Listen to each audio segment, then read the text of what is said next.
Georgia state representative makes moral decision to leave party.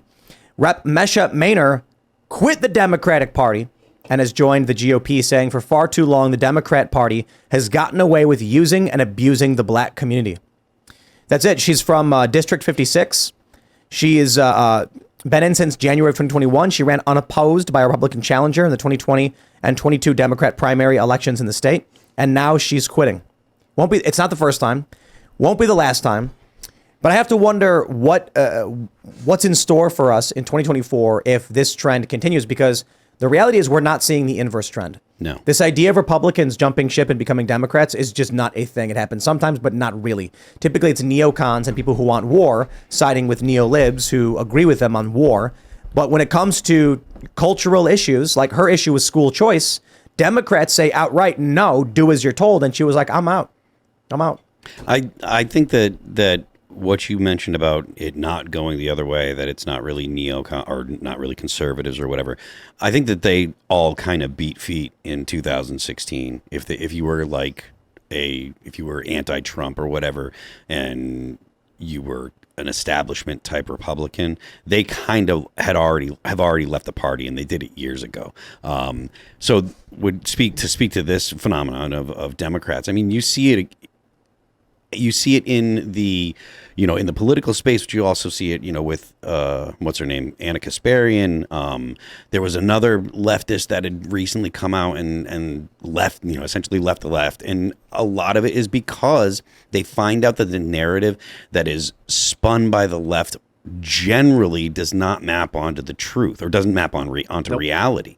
And there are going to be people that are going to disagree about the places where it doesn't map onto reality. But I think that the LGBT issues, when it comes to transitioning kids, is where the breaking point for most people are. It's like, look, you cannot have trans kids. You cannot have kids that are prepubescent, that you're encouraging, not just allowing, but encouraging at times to live their lives as if they're a different, as if they're biologically different. That is unacceptable to the mass majority of the population. And I think that that's starting to show when it comes to, I don't know the specific reasons that what's her name? Rep what? Maynor? Mesha Maynor? Rep Maynor. I don't know why she specifically left. I don't know. I haven't read her specific story. School choice was the big issue. She wanted parents to be able to. She was concerned that many of these schools were so awful that these kids were struggling to learn how to read, and that parents should have a right to take their kid and put them in a better school. And the Democrats were like, "No, shut your mouth." Yeah. See, and that should be something that is really important to especially poor communities and communities that have kids that aren't, they're graduating with a third grade or fourth grade reading level. Like, that is a huge concern. And that's something that you hear about all the time. So I more power to her. I think that that's something that more people should be concerned about. Absolutely agreed. There are a lot of issues that people say shouldn't be political. And most of the time, when I hear that phrase, I roll my eyes. It's like, well, too bad. It is political. That's how this country works. We have one party that's heinously evil. Not to say every individual person in the party realizes that, but yeah, what the party wants is disgusting and horrible and will destroy the country. But when it comes to school choice, I just want to finish this thought. When it comes to school choice, it's so obvious from any framework that this is the right thing. Let parents choose where they send their kids to school. Don't force kids to stay stuck in failing school systems. Now, I don't know why I would have the expectation that people who think it's okay to groom and mutilate kids and kill unborn babies would see that also maybe parents shouldn't be forced to put their kids in failing schools. But even without those other two questions that people end up being tied up with their party's language on and not examining critically, with the school choice stuff, you just got to think whenever they say things like, you're going to destroy or defund the public school system, what they're acknowledging is parents would choose anything besides the public school system if they had a choice. So even their own arguments against school choice are arguments for school choice. I wanted to say real quick, up until recently, both parties were discernibly evil. Yeah. And then you had this insurgency with Bernie and with Donald Trump. And then Bernie showed himself to be quite a bit duplicitous, and Trump showed himself to be particularly anti-establishment in some areas. And so what you end up with now is a lot of people of influence in the Republican Party who oppose war, who oppose these things that are objectively evil, and objectively evil and abjectly evil. And now you have still the neocons trying to claw back power in the Republican Party to once again restore the two massively evil machines in this country. Yeah, no, well, I think you're right that all of the elements of the Republican Party that it ended up shedding during the Trump administration, at least the bad elements, are ones that people want to restore. I think there's things the Republican Party shed as a result of the Trump paradigm and him taking over the party that I don't think the Republican Party should have shed. I think the Republican Party's become too socially liberal. But when it comes to the warfare issue, oh yeah, I mean, it's one of his greatest accomplishments was pushing the neocons into the Democratic Party. Yeah, who was it? Was it Mike Pence recently? Somebody, some Republican was like, "We don't care about culture war issues; those are stupid." I saw that. Yeah, who was that? I don't they were remember. Like, we who care that about was, but I saw economic that. issues. It's like that's you're so wrong. But Firstly, the two are unbelievably closely linked. This is, I understand sometimes we want to separate issues into economic issues and social issues, and sometimes that can make sense. But broadly speaking, it's not possible. It's really not possible. Your social views are going to inform your economic views. I don't understand how that could possibly not be the case. But even so, to say, well, I'm really interested in slicing the top marginal tax rate by 3%, and I'm not concerned by the fact that children are being abused and systemically groomed through this horrible school system. I disagree. Jimmy Dore is leftist on a lot of economic stuff, but not on a bunch of other weird, creepy stuff. Sure. No, I totally agree. But I think that he would tell you that his moral vision for America is holistic and combines his economic and moral perspectives. Yes. Even though I would disagree with him, right? On how he applies those principles. You take a look at this Mesha Maynor, Democrat, who's now a Republican, and this is a good example of someone who's like, yo, I disagree with this one issue, and they say basically, get out of the party. The Democratic Party is basically the party of, are you in the cult or not? Mm-hmm. And anybody not in that cult is right-wing. This is how the media works. It's kind of hilarious. I mean, you can think about it in any context. Jimmy Dore. The dude advocates for very socialist policies. They'll call him right-wing. Yeah. However, considering he is fairly socialist on a lot of issues, they struggle with it. You take a look at how they refer to me. Liberal on many issues, traditionally, not modern leftism. And they'll say that's right-wing. Because the only thing that matters, and what this Democrat is realizing, either you march in lockstep with the cult or you get out. Yes. I don't care what they call me. I'm not marching lockstep with them. Have you guys seen that video where they're all holding their hands up and they're like, I will respect my black brothers and sisters? No. You never saw that one? Let me pull that one up. It's such a blatant virtue signal. I feel like it would virtue signal, it's a cult, bro. And I'll mention this.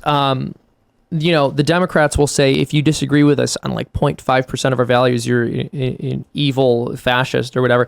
The right, I think, has become far too inclusive on the other end, where we just say anyone. What is funny, what the left says is, if you disagree with the left on 0.5% of anything, you're not on the left. And we say, and you're on the right. It's like, no. They're not necessarily on the right just because the left doesn't like them. It's not to say we can't work with them on the area where there's agreement. It's just to say we have to have some way to define these terms. Like, just because the left is way too strict and purist doesn't mean that we abandon principle. I'm going to play this clip. Yeah. You don't sound. I will use my voice in the most uplifting way possible. And do everything in my power to educate my community.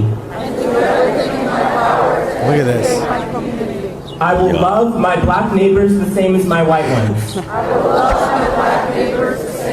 That's color blindness. Look at this. Look at You don't think it's a code when you see About racism, anti-blackness, Is that a white person or saying it too? violence. Yes, of course, man. Like, that is the whitest group of I will people use my voice in the that most I have uplifting way seen. possible. Reflective. It's Join crazy. the cult. That is definitely in Vermont or something like that. Hey, it could be New Hampshire. I don't see anyone complaining Could be about New the Hampshire. fact that these are all white people either. How- we were talking about that post on Facebook or Twitter. The Cassidy. How many videos do we need to show people to be like, yo, this is a cult? That's super creepy. I'm not exaggerating. I'm not being cute. it's- I'm in not fact, being they're doing derisive. this, I'm too. being factual and academic in saying the modern left is a cult. It is a large cult. Yeah, to be clear, they're praying.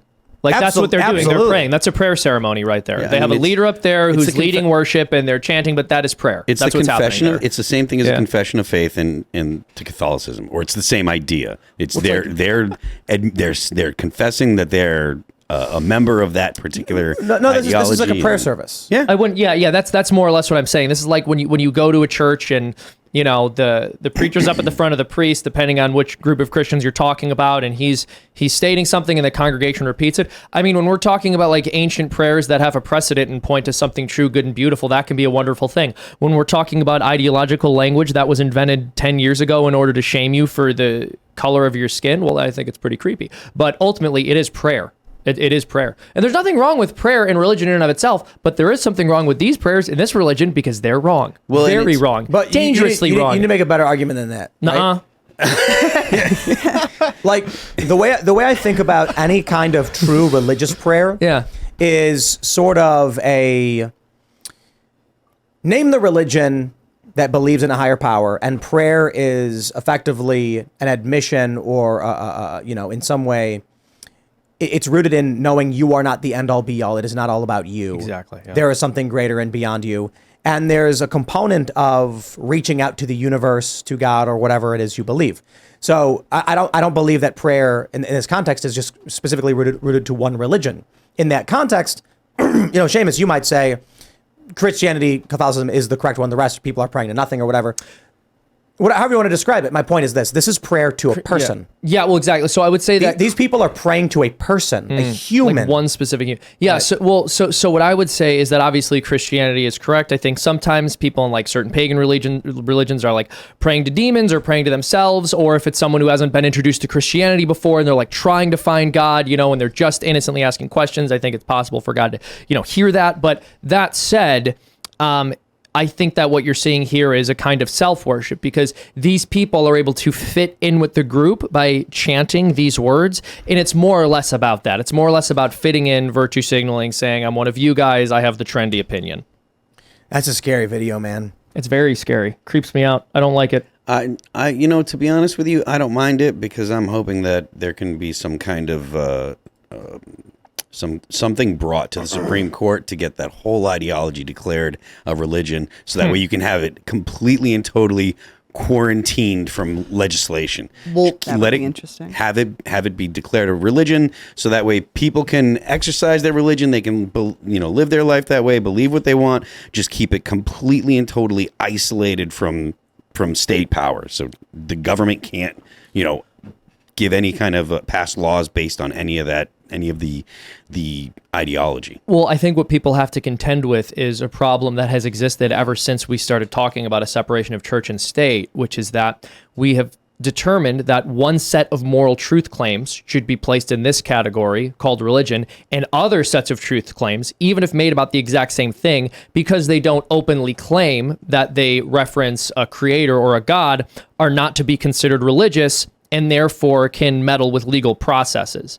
The reality is, these views are fundamentally religious because an ideology is basically just a false religion that doesn't expressly purport to worshiping any kind of God. And so you have a religion, you have competing religions, but these ones, because they don't call themselves that, because they call themselves something else, are able to, have themselves declared legally as national or state religions, basically. We need a good legal understanding of what a religion is. The Supreme Court has I'll Google it because they actually have a specific definition. And I believe it includes like belief in a deity or something like that. No, it couldn't. It couldn't. Because then Buddhism, I think, is out. Well, yeah, people have argued about that before, like Buddhism, because it doesn't technically say that there are, I think some interpretations don't. I'm not a Buddhism expert. I don't think Buddhists believe in God. I think it might. Does it depend on the Buddhist, or do they all just say there is no God? Because I remember learning about it as an atheistic religion, but I think some might believe that there is. Yeah, I think Buddhism doesn't necessarily require you to believe or not to believe in a higher power. Okay.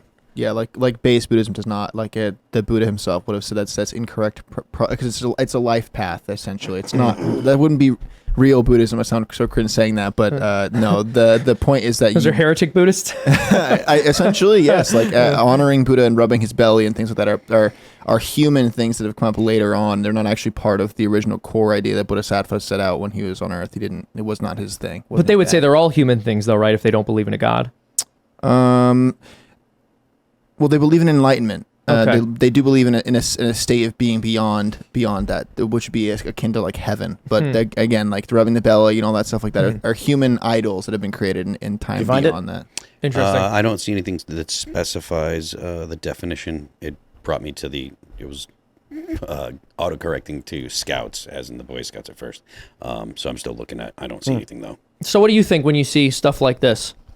I think it should be classified as a religion. I mean, it might as well be. I don't know. It's really creepy to see them worshiping. I mean, what is it that they're worshiping? Just the themselves. Yeah. There's nothing else there. Right? There's no ethos. There's no moral structure.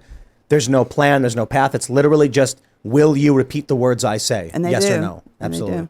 do. Colt. Yep. Yeah, well, and I think some element of it is also a humiliation ritual because, all right, so let's say we just take their words. I don't remember every single thing they said, but one thing is, I will like love my, I will love my black neighbors just as much as my white neighbors. Now, this is like, if someone stands you up at the front of the room and they're like, I need you to say in front of me that like, you're not going to go, hurt innocent people.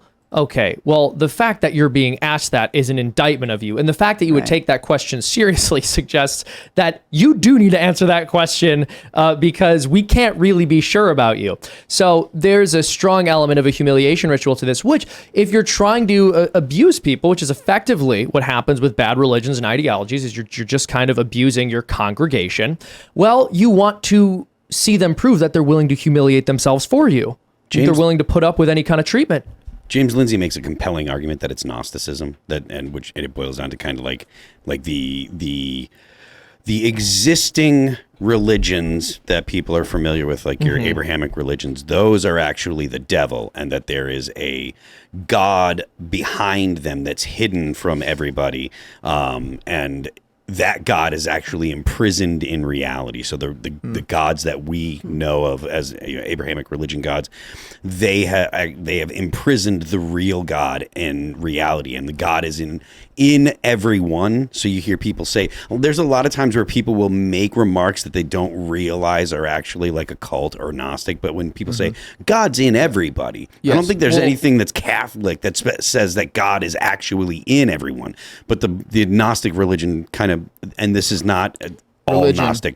No, like the Gnosis, like or Gnostic heresy almost. You would, Yeah, it's it's called the heresy. Yeah, important to say that. Important to say that. So it's like, it's as if God is in everybody, and the ideal is to have everybody realize that they are God, and then once everyone realizes that they are God, that's the beginning of history or the end of history, depending on the way that you are describing it.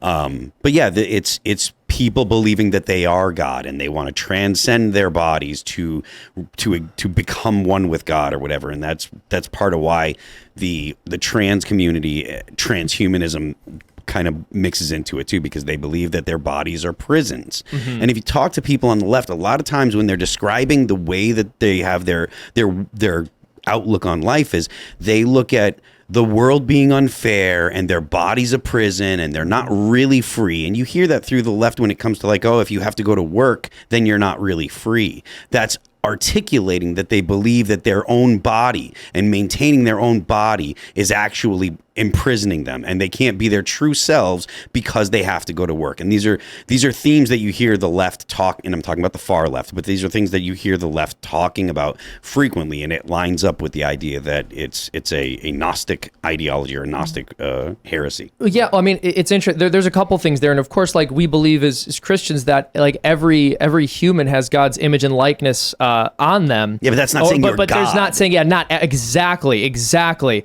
That's basically what the devil says. I am God. That was his claim.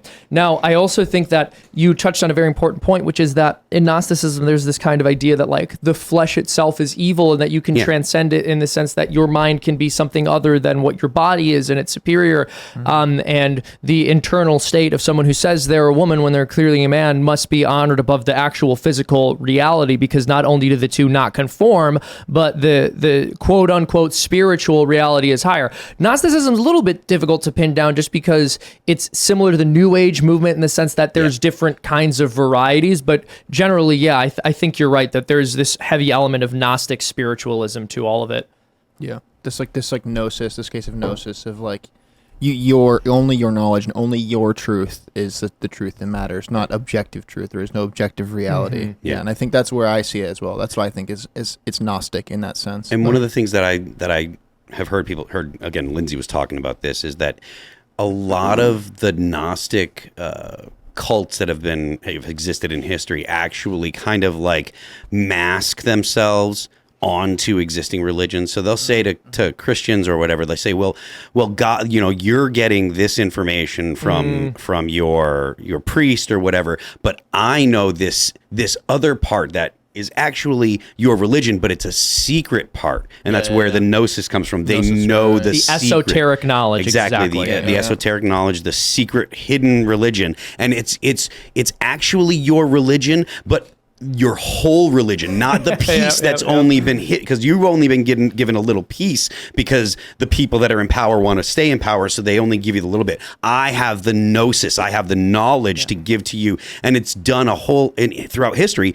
Gnostics have used that type of argument to infiltrate religions that exist and kind of turn it like a symbiotic religion. No, not a symbiote, like a parasite, I guess. They'll do the same thing. I have the real science. Yeah. Science actually says biological sex doesn't exist. I can make that claim. Thanks for watching this clip from the Timcast IRL podcast. Hang out with us live Monday through Friday at 8 p.m. and become a member over at timcast.com for uncensored, members-only shows exclusive. Thanks for hanging out, and we'll see you all next time.